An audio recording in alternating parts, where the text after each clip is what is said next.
jëwriñ bi ñu dénk wàllub yoon. comme ni ko kenn waxee léegi ci soxna yi te li ma jàpp te ma nekk koo xamee ni kii daanaka sama àdduna yëpp ci justice laa ko def parce que maa ngi nekk actuellement bi may dugg à l'école de magistrature il y a maintenant 38 ans et li ma jàpp moom mooy àtte yoon dëppoowul ak gaaw walla bar àtte day teey day dal suñu bëggee li tax mu jóg mu aw yoon je ne comprends pas du tout en toute objectivité ces observations pour ne pas dire ces critiques c'est comme si finalement ce qui évidemment semble intéresser les gens c'est moins la bonne marche de la justice que l'arrestation et la poursuite de certaines personnes qui ont été citées maanaam li yitteel nit ñi dafa mel ni daal du atte bu aw yoon ndax soo bëggee atte bu aw yoon da nga koy jaarale yoon dafa am ay fànn ak ay charte yoo xam ne ni war wàcc te it soo demee ba nga xamee ni nit ñi daf leen yitteel lool maanaam askan bi atte bi daf leen yitteel lool nga bëgg a gaawtu ba yàqule ndax lii wolof di wax yàkkamti ak gaawtu suñu juree doom rëccu am ca yoon ba nga xamee ni li ñu amal yitte mooy lan mbir mi na aw yoon nit ñi def ko ci seen teeyaayu bakkan ndax li ci ëpp solo moom mooy fa ñu jëm du dañoo yàkkamti jàpp diw walla topp diw walla lijjanti diw li ñu yitteel moom mooy yoon dox ni mu war a doxe mbir mi aw yoon te it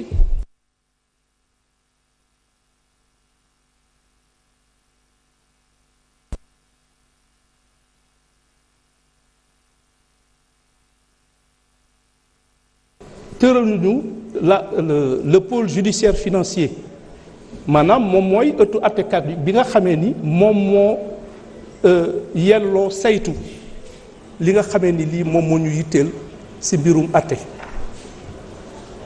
mais le pôle judiciaire financier a été installé le 24 septembre 2024 maanaam yàggagul te gis nañ liggéey bi ñu fi def ci diir googu loolu ba mu wéyee il fallait aussi ñu installer la haute cour de justice bi nga xamee ni am na ñu bari ñoo xamee ni dañ leen war a topp te foofu moom mooy yelloo maanaam la haute cour de justice mooy yelloo àtte leen la haute cour de justice ñu ngi ko installé le 28 décembre dernier te laataa ñuy jëmmal yooyu ëttu àttekaay dafa amoon ay charte yu bari yoo xam ne dañoo waroon sàmmoonteeg moom moo tax man suy nit ñi di wax ni mbir yi dañoo yéex man daf may jaaxal ndax xam naa ni àttekat yi ñi ngi liggéey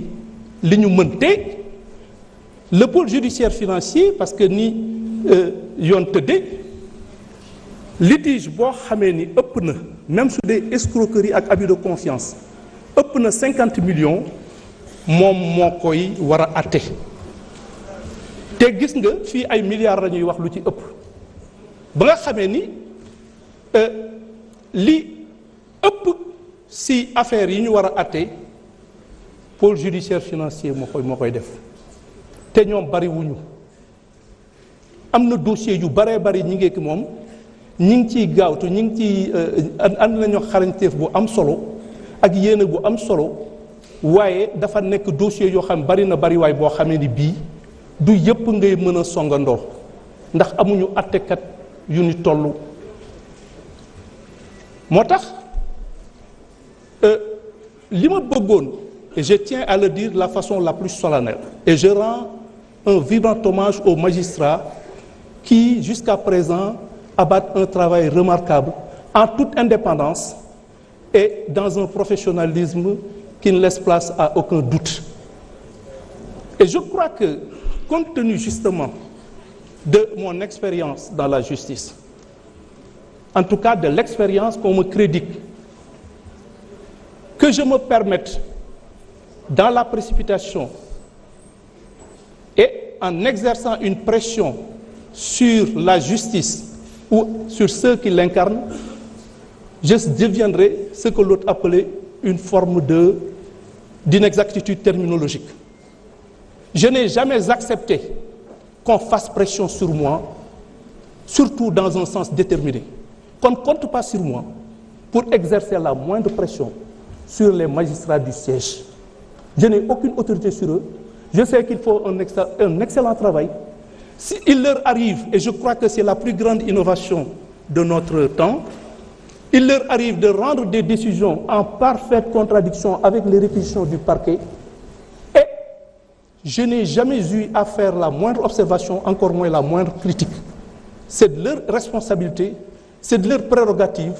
et justement, le seul moyen qui s'offre à nous, je veux dire à mes services du parquet, c'est de faire usage des voies de recours qui leur sont reconnues par la loi. Et je suis extrêmement satisfait de la façon dont la justice est rendue, dont les magistrats s'acquittent de leurs obligations, de leurs prérogatives. Nous savons tous que la justice a changé. Il n'est plus dit qu'un opposant ou quelqu'un qui est en délicatesse avec le pouvoir, s'il a des problèmes, que ce soit qu'il soit entendu par la police, par un juge ou qu'il soit jugé, que les gens s'attendent fatalement à une condamnation. Il est arrivé qu'il y ait eu des décisions de relax. Il est arrivé effectivement qu'il y ait eu des décisions de classement sans suite que nous assumons en toute responsabilité. C'est vous dire donc que je remercie les honorables députés qui m'ont exprimé leur confiance. J'en suis particulièrement sensible et c'est un motif supplémentaire pour moi de faire en sorte que leur espoir, que leur confiance ne soit pas déçue. am na ci yéen ñoo xamee nit ñi donte am na ñuy ŋàññi ni justice di doxe ñoom biral nañ seen kóolute si ni justice di doxe ak si ni ma ko téye loolu su fekkee ni gor nga doy na sas te sas nañ ñu mais li ma leen xamal moom mooy su yéexee itam te jàpp ma ni dafa yéex mbir mi dinañ ko doxale ni mu ware ñi nga xamee ni incha allah ñi nga xamee ni dañu war a. Merci beaucoup. Je vous remercie.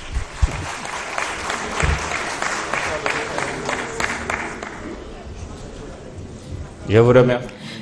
merci beaucoup mu ngi noonu ñoo déggandoo le ministre de la justice bi nga xamante ne yëkkati na ay kàddu indi ay tontu également ci yenn ci député yi nga xamante ne jot nañ ko interpellé jëm ci doxalinu yoon wi waaye itam dossier yoo xamante ne dañoo defoon liste jébbal ko fan la mbiri toll dafa yéex.